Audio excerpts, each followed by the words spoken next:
Dari situlah sebetulnya mengawali gitu ya, para praktisi Telkom ini melakukan pencarian gitu. Kira-kira ukuran atau mistar yang tepat yang bisa kita terapkan, yang bisa diakui itu apa sih gitu ya. Nantilah ke Eropa, nantilah ke Jepang, nantilah ke Singapura, nantilah ke beberapa negara gitu ya. Akhirnya ketemulah namanya Baldrige ya. Pada saat itu disebut sebagai Malcolm Baldrige Performance Excellence ya, MBFE ya. Jadi pada saat itu ya gitu. Hayu, kita akan jumpa lagi pada video selanjutnya dalam bahasan kerangka penerapan bisnis excellent di Indonesia. Tetap semangat, salam premium. Merebut. Ya, terima kasih Kang Deddy atas pertanyaannya terkait dengan bisnis excellent, khususnya yang di Indonesia ya Kang ya. Di Indonesia. Ya, implementasi bisnis di Indonesia ini ceritanya sudah cukup lama sih ya. Jadi khususnya Baldrige ya Kang ya, Jadi pada tahun 2001-2002 ya, ketika ini saya cerita Telkom sebagai saya sebagai alumni ya. Ketika IPO sudah dilaksanakan di Amerika ya, di Telkom IPO di Amerika, itu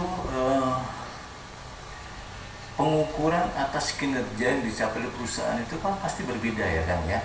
Betul. Dengan ketika Telkom IPO di perusahaan di Jakarta ya, di BEJ.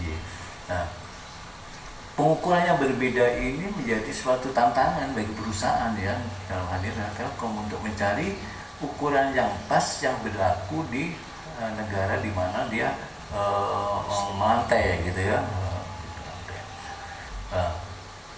Ceritanya Telkom ini sudah membuat suatu ukuran-ukuran versi Telkom sendiri ya, yang disebut dengan konsep world class operator ya. Jadi bagaimana Telkom mengukur dirinya sehingga dikategorikan sebagai world class operator ya. Pertanyaannya adalah ketika ukuran itu dilakukan, itu diakui nggak di Amerika? Ya, menjadi suatu perdebatan kan gitu. Nah, dari situlah sebetulnya mengawali gitu ya, para praktisi Telkom ini melakukan pencarian gitu. Kira-kira ukuran atau mistar yang tepat yang bisa kita terapkan, yang bisa diakui itu apa sih gitu ya. Nantilah ke Eropa, nantilah ke Jepang, nantilah ke Singapura, nantilah ke beberapa negara gitu ya. Akhirnya ketemulah namanya Baldrige ya. Pada saat itu disebut sebagai Malcolm Baldrige Performance Excellence ya, MBFE ya. Jadi pada saat itu ya gitu. Mulailah karena ya diawali dari salah satu region yang ada di Telkom, regional 5 Jawa Timur ya, pada tahun 2001-2002 lah ya gitu ya. Nah, disitulah mulai berkembang gitu ya. Berkembangnya diadoplah masuk ke level perusahaan ya, Telkom ya, dan itu diikuti oleh BUMN yang lain gitu ya, Klato Steel, Pertamina, PNI 46 dan terusnya lah ya, ikuti banyak sekali yang gitu. Berkembang terus gitu ya. Akhirnya pada tahun 2012 ya, pada 2012 itu ada inisiatif untuk menyesuaikan Baldrige yang berlaku di Amerika itu yang sesuai dengan kondisi di Indonesia. Artinya bagaimana kita mengadop tetapi mengadaptasi juga agar sesuai dengan di Indonesia. Nah, sehingga ada bukan dualisme sih, ada dua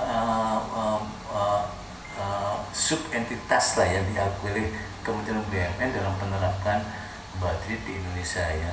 Yang satu yang namanya ICAF, Indonesia Quality Award definition ya. Itu betul-betul murni menerapkan Badrit kan, apa adanya ya. Yang kedua adalah di bawahnya adalah namanya KPKU, kriteria penilaian kinerja unggul, sejak tahun 2012 ya, mencoba mengadop dan mengadaptasi agar sesuai dengan kondisi di Indonesia. Berkembang terus lah ya, terus itu, dan itu sampai saat ini masih berlaku. Tahun 2001 ini mereka masih menerapkan ya, dan itu diikuti oleh perusahaan-perusahaan BUMN yang lain ya, keseluruhan lah gitu kan, suatu kewajiban ya, kewajiban.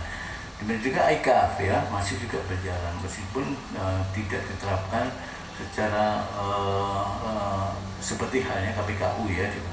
Beberapa BUMN juga menerapkan ya, gitu. Nah, kemudian di samping Kementerian BUMN ya, Business Excellence juga diterapkan oleh entitas lain ya, Badan Standarisasi ya, BSN, Badan Standarisasi Nasional ya, tidak juga menerapkan secara murni gitu ya, hanya dia menjadi rujukan dalam kriteria penilaian SNI Award ya.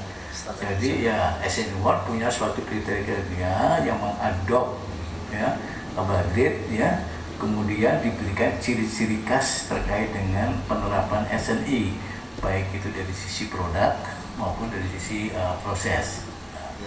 Ya, jadi sebetulnya kalau kita lagi merunut itu sebetulnya ada tiga gitu ya, ada tiga konsep lah ya, konsep dari biasanya diterapkan di Indonesia ya. Itu kan yang bisa saya sampaikan tentang ini penerapan di Indonesia ya. Ini mudah-mudahan bisa memberikan pencerahan tentang terkait penerapan itu sendiri ya.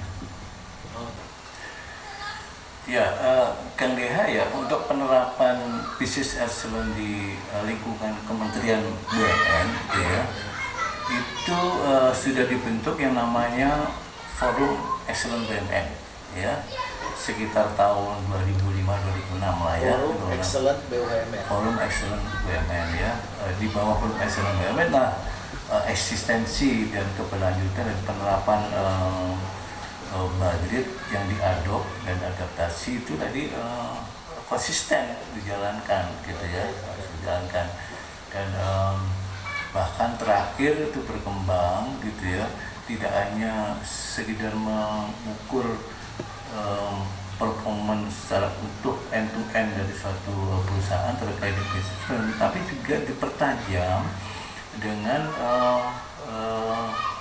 assessment terhadap bagaimana teknologi itu memberikan kontribusi yang nyata terhadap suatu perusahaan ya. Dan kenyataan nggak bisa kita pungkiri ya, bahwa teknologi sangat berperan dalam menggerakkan dalam di kelincahan suatu perusahaan ya, ketahanan atau ketangguhan suatu perusahaan ya, dalam menghadapi perubahan yang di luar ya. Dan itu disebut sebagai teknologi responsibility ya. Jadi disitulah sebenarnya salah satu perkembangan yang secara khusus, perkembangan bisnis secara khusus diterapkan di lingkungan BUMN ya. Bahkan kemungkinan dalam waktu dekat akan dilakukan penyesuaian terkait dengan deklarasi Making Indonesia 4.0. Nah, saya tidak tahu persis apa jadinya, apakah menjadi BUMN 4.0 atau apa gitu ya namanya ya, itu kita tunggu saja gitu ya. Namun yang jelas adalah konsep dari Business Excellence itu tetap terbawa, ya terpakai gitu ya, dalam rangka menerjemahkan Making Indonesia 4.0 menjadi katakanlah tadi ya BUMN 4.0 ya gitu. Itu sebagai tambahan informasi yang terkait dari penerapan bisnis di Indonesia kan. Terima kasih sudah diingatkan. Ya. Oke, terima kasih. Luar biasa penjelasannya. Hayu, kita akan jumpa lagi pada video selanjutnya dalam bahasan kerangka penerapan bisnis excellent di Indonesia. Tetap semangat, salam premium.